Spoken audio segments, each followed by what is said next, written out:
There's a type of retiree you almost never hear about. They don't post screenshots of their Vanguard account. They don't write books about crushing retirement. They don't run seminars in hotel conference rooms. They just live, calm, unhurried, financially steady, and something unusual happens to them after retirement. Their wealth doesn't go down. It goes up, quietly, steadily, almost invisibly. And here's the strange part. Many of them did not retire with $2 million, not even $1 million. Some retired with $250,000, some with $300,000. So how does a $300,000 portfolio grow to $500,000 while someone else burns through $1.5 million? Today, I want to explain exactly how that happens. My name is Sam.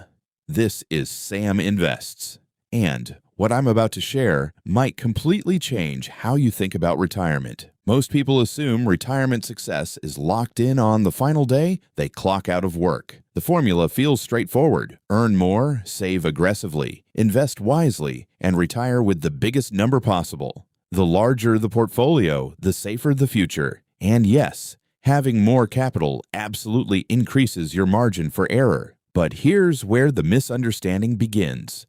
The size of the portfolio at retirement is only a starting condition. It is not the deciding factor. What truly determines whether your wealth quietly compounds or gradually erodes is how that portfolio is managed in the first 5 to 7 years after the paycheck stops. Those early years are not just another phase. They are the structural foundation of everything that follows, because retirement changes the direction of cash flow. During working years, money flows in consistently, cushioning mistakes and smoothing volatility. After retirement, that cushion disappears. Now, withdrawals, spending behavior, and emotional reactions to market swings carry amplified consequences.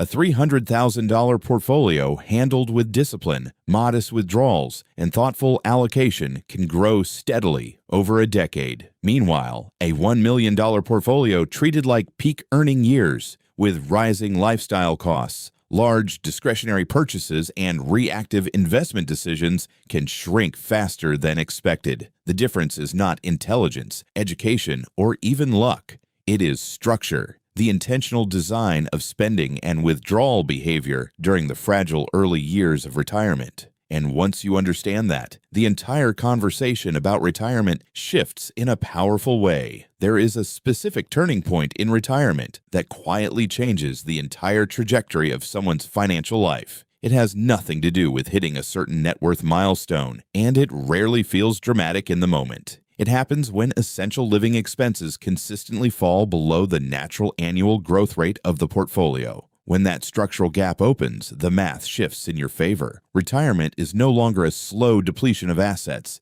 It becomes a system capable of sustaining and even expanding itself. Instead of watching the balance gradually decline year after year, the retiree begins to notice something subtle but powerful. The account can support withdrawals and still move upward. That is the moment retirement stops being a countdown clock and starts functioning like a generator. To understand how this works, consider a retiree with $300,000 invested in a diversified portfolio, earning a conservative long-term average of 6% annually. If they withdraw 2% per year, $6,000, the portfolio still generates approximately $18,000 in growth before withdrawals in the first year. After taking out $6,000, the account remains up roughly $12,000, ending the year around $312,000. That larger base now compounds in year 2. The following year, 6% growth applies to $312,000, not the original $300,000.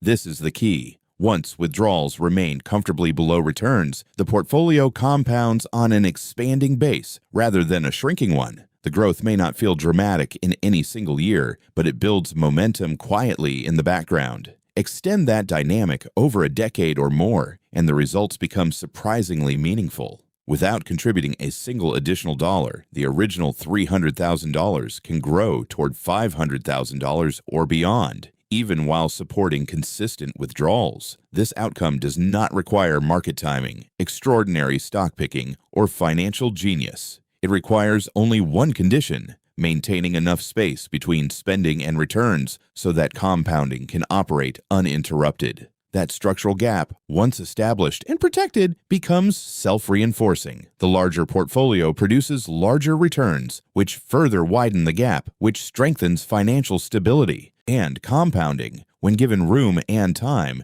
is remarkably persistent. What rarely gets discussed in retirement conversations is the psychological divide between a portfolio that is shrinking and one that is growing. When someone is consistently drawing down more than their investments are earning, a quiet tension sets in. It may not be visible from the outside, but internally it shapes every decision. Market volatility stops being normal fluctuation and starts feeling like a threat to income. A routine correction feels personal. An unexpected expense, a medical procedure, a home repair, a family emergency, no longer feels temporary. It feels like a subtraction from limited runway. Over time, that defensive posture becomes exhausting, and exhausted, defensive minds often make costly financial decisions, selling investments during downturns to stop the bleeding, avoiding necessary expenses out of fear, delaying health care, or chasing overly conservative allocations that sacrifice long-term growths for short-term emotional relief. By contrast, when a retiree sees their portfolio holding steady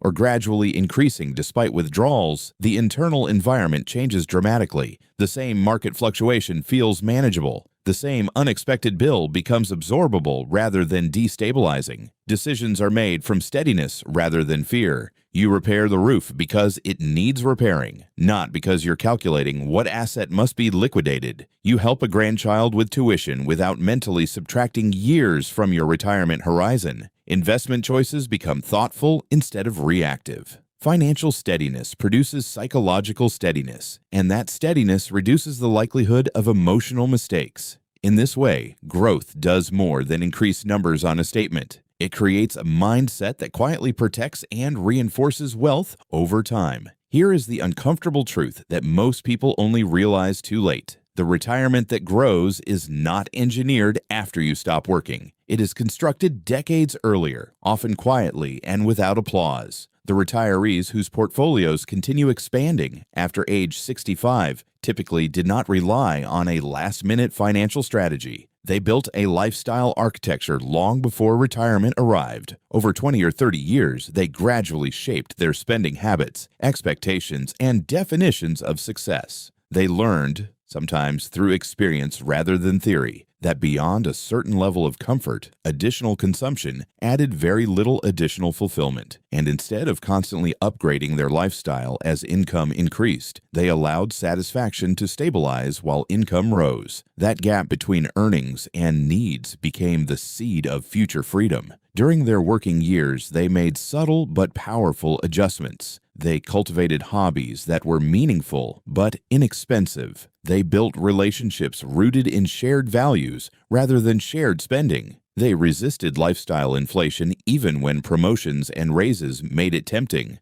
Most importantly, they did not attach identity to visible luxury.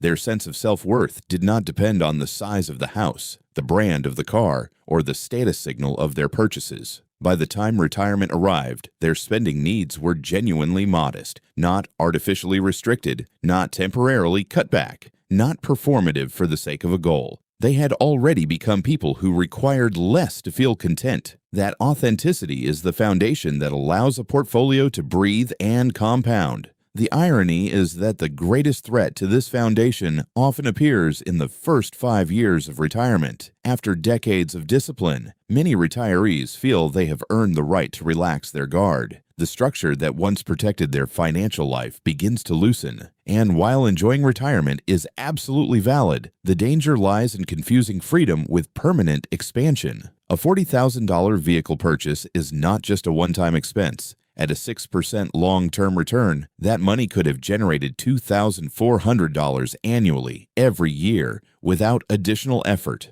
Over 20 years, the opportunity cost compounds into tens of thousands of dollars. The same principle applies to major renovations, upgraded lifestyles, or new recurring expenses. Each decision doesn't just subtract from the portfolio. It raises the baseline the portfolio must sustain for decades. The retirees whose $300,000 portfolios eventually doubled understood something crucial. Retirement assets are not a reward to be consumed. They are an engine to be protected. They viewed their portfolio not as a pile of money to enjoy freely, but as the infrastructure supporting their independence. Every spending decision was weighed not only against present enjoyment, but against future optionality. That relationship with money, disciplined but not fearful, intentional but not restrictive, is what allows compounding to operate undisturbed. And once that mindset is in place, retirement stops being a period of gradual depletion and becomes a stage of sustained and sometimes surprising growth. There is another consistent pattern among retirees whose wealth continues to grow. Many of them never fully disengage from productive work, but the nature of that work changes completely. It is no longer driven by necessity, pressure, or obligation. Instead, it becomes selective and purposeful. They consult in areas where their experience has genuine value.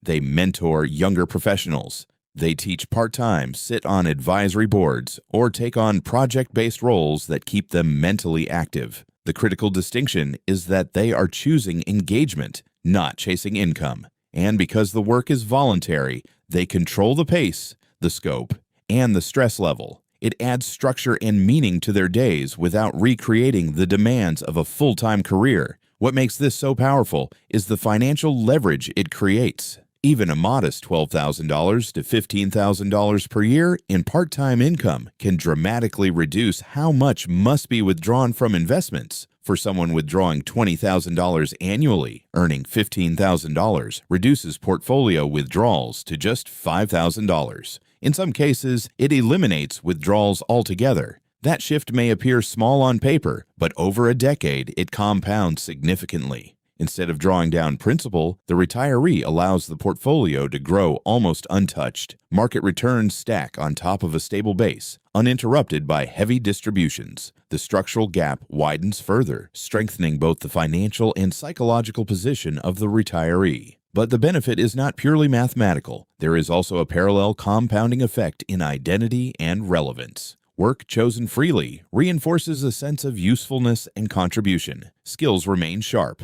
Social networks remain active. Days retain rhythm and purpose. Financial growth and personal engagement begin to rise together, each reinforcing the other. The retiree is no longer navigating retirement as an extended withdrawal phase, financially or emotionally. Instead, they are participating in a season of selective contribution that sustains both wealth and vitality. In this way, purpose itself becomes a form of long-term asset. It is important to clarify what this philosophy is not. It is not an argument against spending, nor is it a call for perpetual frugality. Retirement is meant to be lived, and living requires resources. The distinction lies in awareness. Every dollar spent carries two prices: the visible sticker price and the invisible compounding price. A $30,000 purchase today may represent $60,000 or $75,000 of future capital when long-term growth is considered. That does not automatically make the purchase wrong. It simply makes the trade clearer. When decisions are made consciously with full understanding of what is being exchanged, they become aligned with long-term freedom rather than quietly undermining it.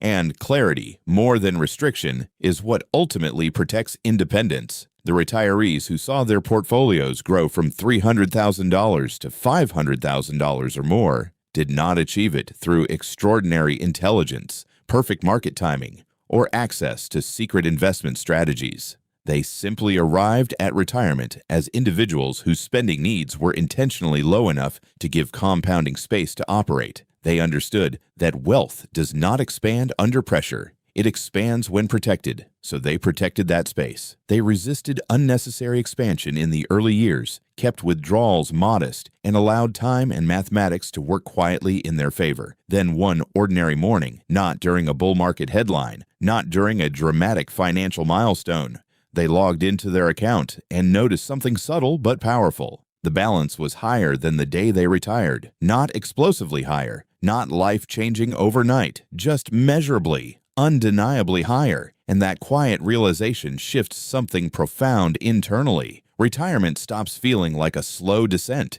and starts feeling stable, even expansive. But that outcome is not constructed at 65. It is built at 45, at 35, or at whatever age you begin shaping your lifestyle below your income and your identity beyond consumption. The retirement that grows is designed long before it begins. My name is Sam. This is Sam Invests. And if this perspective caused you to pause and reconsider even one future financial decision, then you are already thinking differently. And that difference compounds. I'll see you in the next one.